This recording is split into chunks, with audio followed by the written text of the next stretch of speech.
នៅពេលចាប់ផ្ដើមនៃចម្ពោះវេរបុរសកំពុងសម្លាប់មនុស្សដែលត្រូវបានគេប្រែក្លាយទៅជា Golem រស់ហើយគិតថាខ្ញុំមិនគួរខឹងឥឡូវនេះទេខ្ញុំបានឃើញអាចកំបាំងដ៏គួរឲ្យខ្លាចរបស់ត្រកូល Z-Paul ដោយសារពួកគេបានផ្ដល់បេសកកម្មនេះមកខ្ញុំពួកបងស្រីខ្ញុំប្រហែលជាដឹងអំពីវាហើយប៉ុន្តែនោះមិនមានន័យថាបេសកកម្មរបស់ខ្ញុំបានរលាយបាត់នោះទេប្រសិនបើខ្ញុំប្រាប់ពិភពខាងក្រៅថាពួកគេកំពុងបង្កើតវ៉ូឡេមរក់ពួកគេនឹងបដិសេធវាដោយងាយទោះជាយ៉ាងណាក៏ដោយនេះគឺជាអក្រិតកម្មដ៏ធំល្មមដែលចក្រភពត្រូវស៊ើបអង្កេតដូច្នេះខ្ញុំត្រូវការភ័ស្តុតាងមានតែពេលនោះទេដែលខ្ញុំអាចបញ្ជាក់វាបានខ្ញុំត្រូវតែបន្តបេសកកម្មរបស់ខ្ញុំដោយសារអំណាចរបស់ពួកគេអាចគិតចេញពីការស៊ើបអង្កេតនេះបានយ៉ាងងាយស្រួលមិនត្រឹមតែប៉ុណ្ណោះខ្ញុំមិនអាចដោះស្រាយបញ្ហានេះបាននៅពេលនេះទេប្រហែលជាមនុស្សមួយចំនួននៅក្នុងក្រុមរបស់ពួកគេជឿថានេះគ្រាន់តែជាឃ្លាំងធម្មតាមួយប្រសិនបើ Golem រស់កំពុងការពារវាពួកគេនឹងមិនទុកកន្លែងនេះឲ្យងាយរងគ្រោះបែបនេះទេដូច្នេះមិនមែនគ្រប់គ្នាដឹងអំពីវាបន្ទះក្តារនៅទីនេះមានមន្តអាគមធម្មតាប៉ុន្តែចាននេះមានមន្តអាគមរារាំងដ៏ស្មុគស្មាញវាអាចចំណាយពេលយូរដើម្បីដកវាចេញដោយសុវត្ថិភាពប៉ុន្តែដោយសារ Golem រស់ទាំងនេះបានស្លាប់ហើយមិនថាខ្ញុំបង្កបញ្ហាអ្វីទេត្រកូល Z-Paul នឹងត្រូវលាក់បាំងដានដែលខ្ញុំបន្សល់ទុកដើម្បីបិទបាំងរឿងរបស់ពួកគេនោះហើយជាមូលហេតុដែលខ្ញុំទុកកម្ដៅបន្តិចបន្តួចនៅទីនេះគាត់និយាយដោយបង្កើតការផ្ទុះដ៏ធំមួយដោយការផ្សំមន្តអាគមអណ្ដាតភ្លើងរបស់គាត់ជាមួយនឹងថាមពលខាងវិញ្ញាណរបស់គាត់មុនពេលចាក់ចេញបន្ទាប់មកបងស្រីរបស់គាត់គឺ Luna បានតតាំងជាមួយបងស្រីពីរអ្នកផ្សេងទៀតដែលបានផ្ដល់បេសកកម្មលំបាកដល់គាត់និយាយថាគាត់ជាក្មេងប្រុសដែលមានអាយុតិចជាងអ្នក10ឆ្នាំហេតុអ្វីបានជាអ្នកធ្វើបែបនេះតើអ្នកជាអ្នកកាន់ទុំកំពុងប្រកួតប្រជែងជាមួយនរណាម្នាក់ដែលទើបតែឈានដល់ថ្នាក់មធ្យមមែនទេអ្នកកាន់ទុំគួរតែប្រយុទ្ធជាមួយអ្នកកាន់ទុំផ្សេងទៀតហើយអ្នកដែលមិនមែនជាអ្នកកាន់ទុំគួរតែប្រយុទ្ធជាមួយអ្នកផ្សេងទៀតដែលមិនមែនជាអ្នកកាន់ទុំនោះគឺជាច្បាប់ដែលមិនបានសរសេររបស់យើងអ្នកដឹងទេអ្នកគួរតែខ្មោះអៀនចំពោះអ្វីដែលអ្នកបានធ្វើជាការឆ្លើយតបពួកគេបានតបវិញថាអ្នកមិនខ្វល់ពីបន្លំតតែសោះដូច្នេះហេតុអ្វីបានជាអ្នកមកពាក់ព័ន្ធ Luna ក៏និយាយថាប្រសិនបើអ្នកឈ្នះទល់នឹងជីនខ្ញុំមិនមានអារម្មណ៍ក្បួនរអឿមនឹងអ្នកទេគាត់នឹងបញ្ចប់បេសកកម្មនេះដោយជោគជ័យនិងរាយការណ៍ទៅម្ដាយឥឡូវនេះប៉ុន្តែអ្នកចាញ់ក្មេងប្រុសតូចម្នាក់អ្នកកាន់តុងចាញ់នរណាម្នាក់ដែលមិនទាន់មាននាងនេះប្រហែលជាលើកទី1ក្នុងប្រវត្តិសាស្ត្រហើយឥឡូវចេញទៅហើយពីអ្វីដែលខ្ញុំបានឃើញយីនមិនមែនជាមនុស្សដែលសប្បុរសធម៌ទេខ្ញុំប្រាប់អ្នកនេះចេញពីការព្រួយបារម្ភសូមប្រយ័ត្នប្រយែងជាមួយនឹងគាត់ព្រោះអ្នកក៏ជាបងប្អូនស្រីរបស់ខ្ញុំដែរហើយនាងក៏ចាក់ចេញក្រោយមកមេនាំរបស់ Luna បាននិយាយថាអ្នកដាក់ទណ្ឌពួកគេភ្លាមនៅពេលអ្នកមកដល់ខ្ញុំគិតថាអ្នកបានត្រឡប់ទៅវ័យក្មេងរបស់អ្នកវិញហើយ Luna តបថានៅអាយុខ្ញុំវ័យក្មេងមេនាំនិយាយថាបាទហើយខ្ញុំបារម្ភអំពីពួកគេទាំងពីរក្មេងប្រុសយីននឹងមិនភ្លេចរឿងនេះដោយងាយទេរយៈពេល5ឆ្នាំទៀតគាត់នឹងកម្ចាត់ពួកគេនៅក្នុងការប្រកួតផ្លូវការ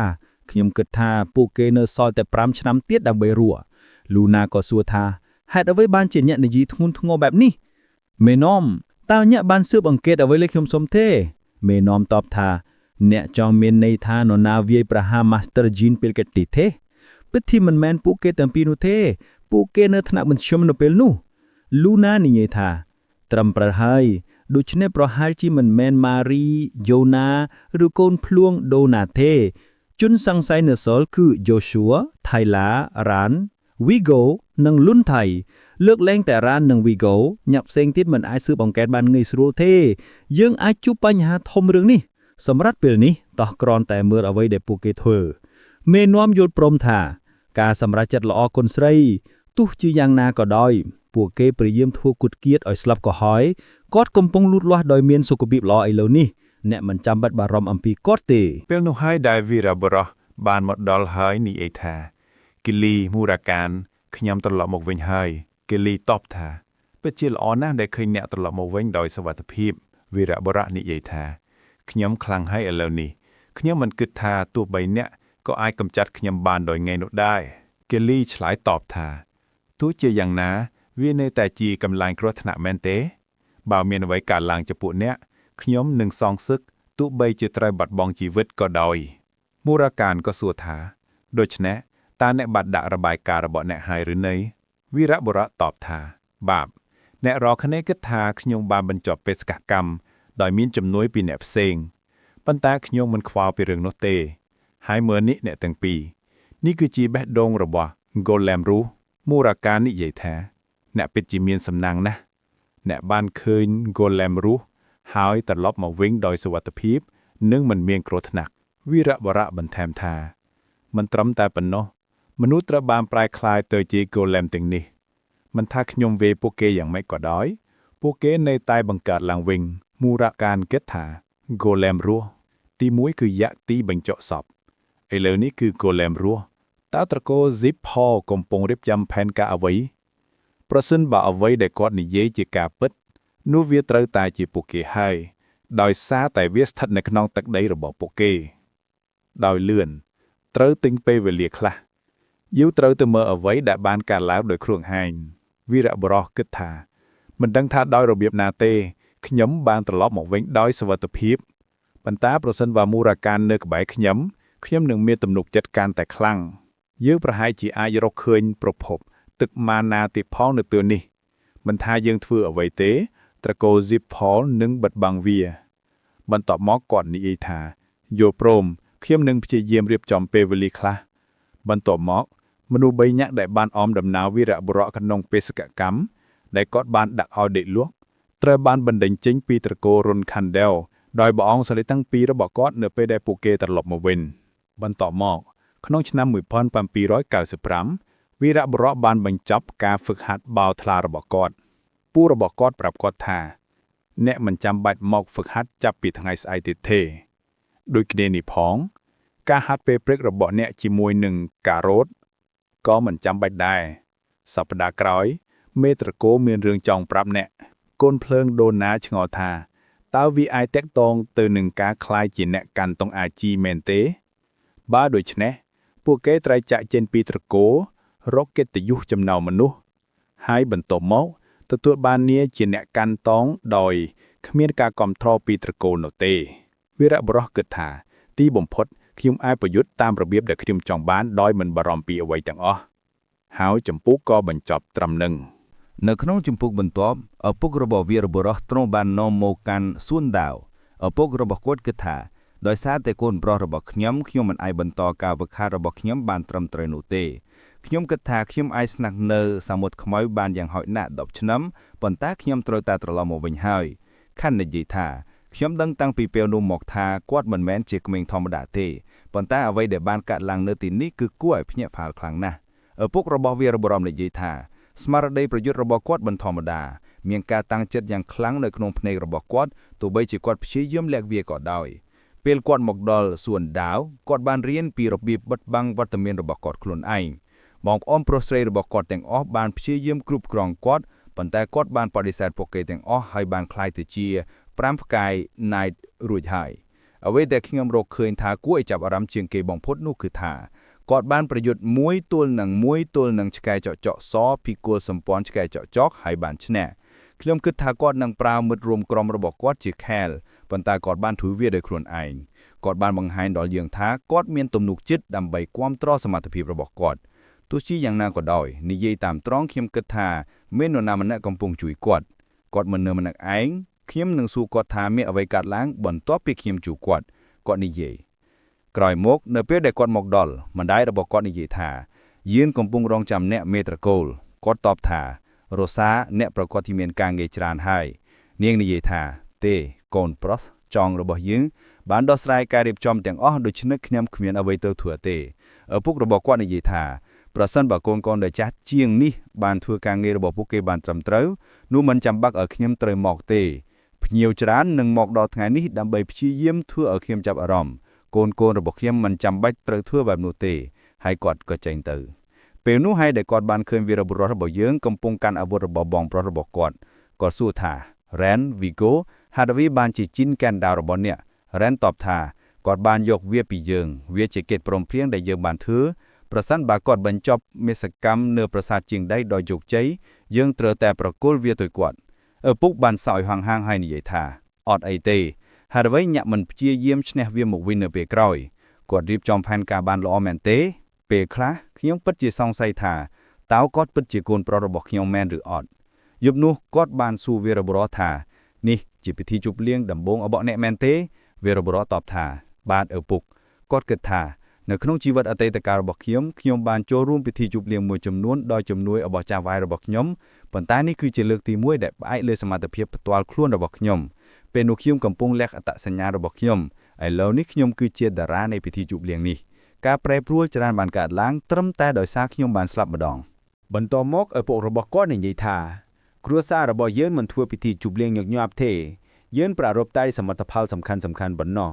ដូច្នេះអ្នករបស់អ្នកគឺជាសមិទ្ធផលដ៏សំខាន់មួយតើអ្នកគិតថាមនុស្សប្រមាណអ្នកបានមកដល់ថ្ងៃនេះ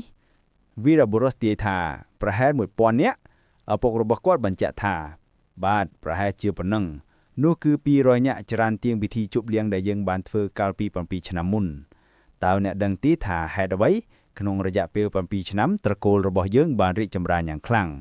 ត្រកូលផ្សេងទៀតរៀបចំពិធីជប់លៀងជាមួយភ្ញៀវ 1000 នាក់ប៉ុន្តែមនុស្សដែលចូលរួមរបស់យើងសុទ្ធតែមានអំណាចខ្លាំងណាស់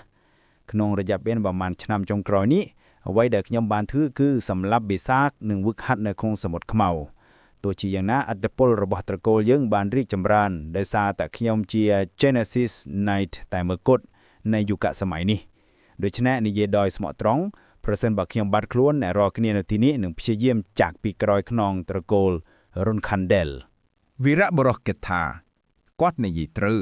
បើគ្មានគាត់គ្រួសាររបស់យើងនឹងមិនមានឥទ្ធិពលច្រើនបែបនេះទេ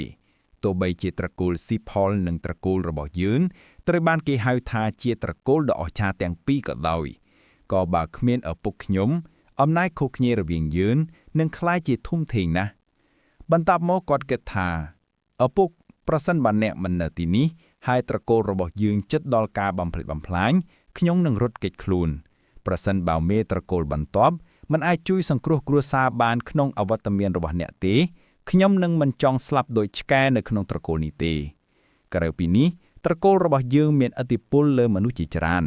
ខ្ញុំដឹងរឿងនេះព្រោះជំនួសឲ្យការហ្វឹកហាត់ជាមួយដាវរបស់វីកូខ្ញុំបានចំណាយពេលអានកិច្ចសន្យាទាំងអស់របស់គ្រួសារយើងកំពុងជួយត្រកូលជាច្រើនហើយពួកគេនៅទីនេះកំពុងប្រារព្ធពិធីជប់លៀងនេះពួកគេជាច្រើនអ្នកមិនទាន់បានបង់ប្រាក់ឲ្យយើងពេញលេញនៅឡើយទេមិនចាំបាច់និយាយទេត្រកូលរបស់យើងមានអាវុធដ៏មានឥទ្ធិពលជាច្រើនឪពុករបស់គាត់សួរថាដូច្នេះទោះបីជាខ្ញុំមិននៅទីនេះក៏ដោយតើអ្នកអាចការពារត្រកូលរបស់យើងដោយប្រើអាវុធទាំងនោះបានទេវីរបុរសតបថាប្រសិនបើអ្នកឈប់ពីតំណែង Genesis Knight និងមេត្រកូលអ្វីៗទាំងអស់នឹងអាស្រ័យលើជំនាញចរចារបស់មេដឹកនាំត្រកូលបន្តឪពុករបស់គាត់និយាយថាបាទប៉ុន្តែគូប្រជែងរបស់យើងត្រកូល Zipol ក៏អាចកេងចំណេញលើចំណុចខ្សោយរបស់មនុស្សជាច្រើនផងដែរវីរបុរសតបថាពិតហើយប៉ុន្តែពួកគេមិនអាចបង្ហាញអំពីភាពត្រឹមត្រូវនៃសកម្មភាពរបស់ពួកគេបានទេយើងគឺជាអ្នកដែលត្រូវបានគេបង្ហាញថាជាមនុស្សអាក្រក់ក្នុងករណីណាក៏ដោយដែលមានអាវុធទាំងអស់នេះប្រសិនបើមេដឹកនាំត្រកូលបន្តមិនអាចការពារគ្រួសាររបស់យើងបានខ្ញុំនឹងមិននៅតែក្នុងត្រកូលនេះក្រោមការដឹកនាំរបស់ពួកគេទេឪពុកខ្ញុំនឹងរត់គេចខ្លួនហើយស្វែងរកការសងសឹកលើត្រកូល Zipol ឪពុករបស់វីរបុរសនិយាយថាសងសឹកសម្រាប់រឿងនោះអ្នកត្រូវតែនៅរស់ដូច្នេះនោះមិនមែនជាផែនការអាក្រក់នោះទេគាត់គិតក្នុងចិត្តថាគ្មានកូនផ្សេងទៀតរបស់ខ្ញុំហ៊ានសូម្បីតែនិយាយពាក្យត្រកូលនឹងត្រូវបំផ្លាញដោយការភ័យខ្លាចនៅចំពោះមុខខ្ញុំនោះទេប៉ុន្តែជីនបានបង្ហាញពីចេតនារបស់គាត់ដោយស្មោះត្រង់វានឹងคล้ายជារឿងដ៏អស្ចារ្យប្រសិនបើគាត់បានកើតក្នុងអំឡុងពេលដ៏រុងរឿងរបស់ខ្ញុំគាត់មានទេពកោសល្យរបស់ Luna ភាពសាហាវរបស់ Marie និងស្មារតីប្រយុទ្ធរបស់ Tyler រួមបញ្ចូលគ្នាទាំងអស់10ទៅ15ឆ្នាំនោះគឺជាពេលវេលាដែលខ្ញុំអាចការពារតំណែងរបស់ខ្ញុំជាមេដឹកនាំត្រកូលគាត់ត្រូវតែពេញវ័យក្នុងរយៈពេលនោះបន្ទាប់មកគាត់និយាយថាភ្ញៀវជាច្រើនបានមកដល់ហើយតោះចូលខាងក្នុងហើយមួយទៀតខ្ញុំមានរឿងចង់ប្រាប់អ្នកបន្ទាប់ពីពិធីជប់លៀងនេះបានបញ្ចប់រងចាំវាសិនពេលនោះហើយដែលបុគ្គលម្នាក់បានចូលមកខៅនិយាយថាលោកឪពុកភ្ញៀវដែលមានបានអញ្ជើញកំពុងមកដល់ហើយពេលគាត់សួរថាជានរណា គាត់ក៏បានដឹងថាវាគឺជាត្រកូលគូប្រជែងរបស់ពួកគេគឺ Sipol ហើយជំពូកក៏បានបញ្ចប់ត្រឹមហ្នឹងប្រសិនបើអ្នកចូលចិត្តវីដេអូនេះកុំភ្លេចចុច like share និង subscribe ខ្ញុំនឹងជួបអ្នកនៅក្នុងវីដេអូបន្ទាប់